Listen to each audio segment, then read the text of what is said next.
TDP అభిమానులు కాలినడకన తిరుమల చేరుకుని మొక్కులు చెల్లించుకున్నారు. ఏపీలో కూటమి సర్కారు ఏర్పడడంతో మొక్కులు చెల్లించారు. బాపట్ల జిల్లా కొల్లూరు నుంచి రాష్ట్ర తెలుగు యువత అధికార ప్రతినిధి మధుసూదన్ ప్రసాద్ ఆధ్వర్యంలో 60 మంది టీడీపీ అభిమానులు 13 రోజుల కిందట పాదయాత్ర ప్రారంభించారు.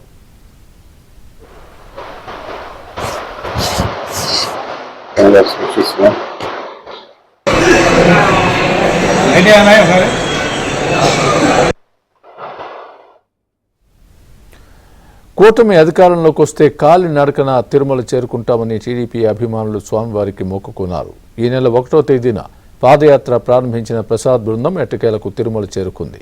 తమ పాదయాత్రకు అడుగడుగునా స్వాగతం లభించినట్లు మధుసూదన్ ప్రసాద్ చెప్పారు.